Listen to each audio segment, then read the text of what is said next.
Hey, what's up guys, it's Unleashed here today. We are back with another video on Sonic Frontiers. And in today's video, we have some interesting news. Actually, very interesting news about the DLC for the game that's coming out this year. So just a little reminder for those of you who don't know, this year, as announced last year in, what was it, December or November, whatever it was, there was an announcement that this year, in 2023, there are going to be 3 updates to Sonic Frontiers, all of which are going to be free. And then also for those of you who don't know, the director of the game, Morio Kishimoto, made a Twitter account like a couple months back now, and he's been replying to a lot of people. Some of it I think is just kind of pointless to actually read, but for this one in particular for today's video, it's actually really interesting, so we're going to talk about it. So, without any further ado, ladies and gentlemen, boys and girls, let's take a look at the news at hand. Onto Twitter with Sonic Rush. So here we have a user called Various Angels, who is actually asking Kishimoto not a stupid question like, oh, please can you add a Chow Garden to Sonic Frontiers, please? Because he's not going to do that. Come on. Why would especially a Chow Garden out of all things? Like, come on. It makes 0 sense, but okay. But instead, he's asking about the next game after Frontiers. So we have right here. I think it's hard to keep track of the many opinions we've received, but is there anything specific you'd like to address in your next open zone application? But then the man, the myth, the legend, Kishimoto goes ahead and actually responds to them. Thank you very much for your feedback. It has helped me a lot in planning my next project. Regarding the opinions that we are paying particular attention to, we are thinking of working on them as soon as possible by secretly prototyping and testing them in the update without waiting for the next game. And there we go, that is a bombshell we were waiting for. And by bombshell I mean news drop, I don't mean anything else. So we got 2 things from that. Number 1, there are some opinions that Kishimoto is actually paying very close attention to, which is quite interesting. So it's good to hear that he's not paying attention to every single opinion getting thrown at him, because my god, the things that people have been saying to Kishimoto on Twitter has been really stupid, man. For example, that Chow Garden stuff, like, don't listen to that, Kishimoto, that is a dumb idea. But obviously underneath all the dirt, there are some diamonds in there, so maybe Kishimoto's gonna listen to the good ones and not the bad ones, essentially. But the thing is, our bad and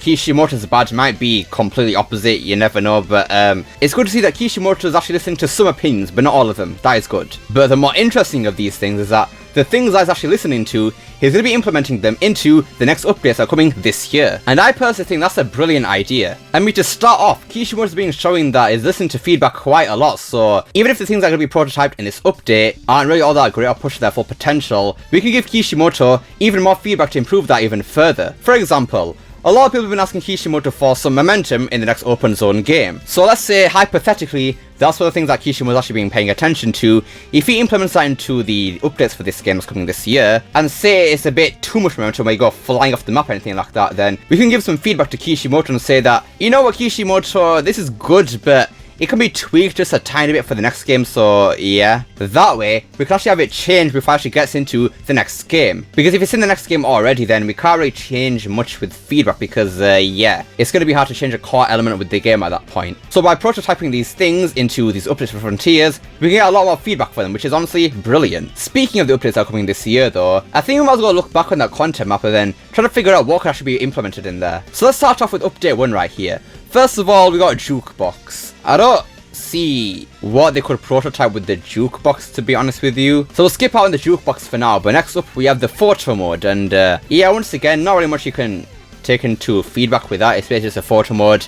Don't make it garbage, make it a decent photo mode like other games, and that's pretty much it, to be honest with you. Actually, no. There are some people who have been saying that the day-night cycle in Frontiers is good, but they kind of wish they could set their own time of day. So for example, if it's nighttime or whatever, we as the player have the option to turn it into daytime, because obviously to avoid starfall and stuff like that, and the game kind of looks a lot better at daytime anyways in some places, so yeah. So maybe through the photo mode they could actually implement that feature in. That could be reasonable, I think, especially with the photo mode anyways. You have to change the time of day. You need quite a lot of customization and accessibility for a photo mode to actually be good. So I'm hoping they can actually implement some of these things for the photo mode to make it a lot better and actually a good photo mode in general. Right, here's where things are going to get more interesting though, with the new challenge modes. Now I think one big complaint about the Titan boss fights in Sonic Frontiers is, while they are all amazing, except for Supreme, after beating the game, you didn't really have any way to actually go back and replay them other than starting a new save file, so maybe they could implement some sort of boss rush mode into this challenge mode. I mean, that would make sense in my opinion. I mean, we have Supersonic already in that image right there, so I'm guessing there's going to be something to do with Supersonic in this challenge mode thing, but if not, then I think this could be a good thing to actually implement right here. Or maybe a boss rush for all the Guardians in Sonic Frontiers rather than just the Titan boss fights. That'd be pretty cool, honestly, but yeah. I think that Titan boss fight, boss rush mode or whatever, that definitely is coming in this challenge mode, I think. Because a lot of people, and I mean a lot of people, have wanted some way to actually go ahead and replay these Titan boss fights, and I'm pretty sure the Slime team know how much these people love these Titan boss fights, so it makes sense for them to actually implement some way to actually replay them, right? Especially since the game after Frontiers could potentially have some supersonic boss fights too, and then testing out boss rush mode in this updates right here, that could work, I think. Right, moving on to update 2 with Sonic's birthday. Yeah, I don't really see what you could do for that. That would be implementing player feedback into the game and testing it out. I mean, it really could just be anything, to be honest with you, so I think we're just going to skip out on that one and move on to the Open Zone Challenge. Now, I think this could be interesting, probably the most interesting out of the lot, to be honest with you. I mean, for starters, they could probably just potentially just increase the difficulty of these puzzles, because some of the puzzles with the time limits are a bit too lenient, in my opinion. I mean, it makes sense as to why they actually like that, because obviously, people can have different levels for Sonic, or have different settings and make him slower or faster, so it makes sense, but I think maybe we could scale it with the speed or something, or make them have a certain required level, or speed, or settings, or whatever. Because honestly, in my opinion, I think the leveling up system and the settings kind of hold Sonic Frontiers back because of the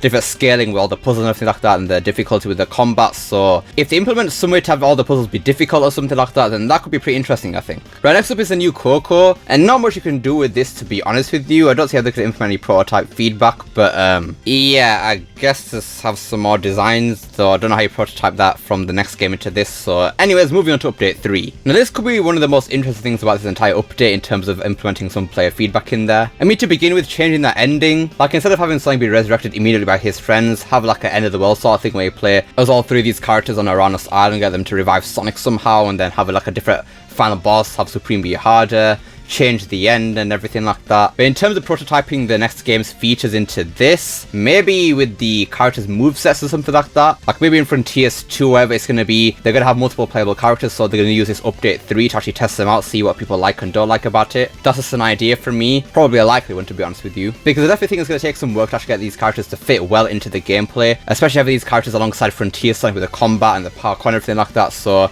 these characters are going to need some work to them. It can't just be SC1 Tails, Knuckles and Amy into the game, because yeah, I don't think it really fit alongside Frontier Sonic because of all the combat and stuff like that. So they're going to need to be a bit more complex, in my opinion, and then yeah, they could test it out with this update 3, see what people do and don't like about it, and then implement that feedback into Frontiers 2, making those characters probably the best version of their characters that's ever been playable. I mean, a man can certainly dream, right? He certainly can. And obviously all this is speculation, this might not happen at all, you never know. We could go a completely different route but still have it be good, so that could work. But at the end of the day, it's just good to see that Kishimoto and the Sonic team are starting to make some smart business decisions now. They're making those AAA game company moves now, which is definitely what we want to see. Because Frontiers 1, while it wasn't perfect, it was definitely a good starting point. So if we could just improve that into Frontiers 2, whatever it's going to be, it could be genuinely fantastic. Like, definitely game of the year material right there. So yeah, it's good to see, man. Good to see. Anyways, that about does it for today's video. So yes, Kishimoto is saying that he wants to secretly prototype some of the things that have been in Frontiers 2 into these updates for Sonic Frontiers. And there are a lot of possibilities as to what those things could actually be.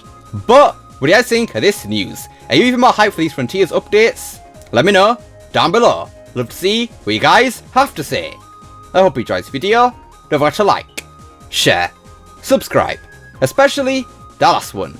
Don't forget to become unleashed. Pressing that join button down below.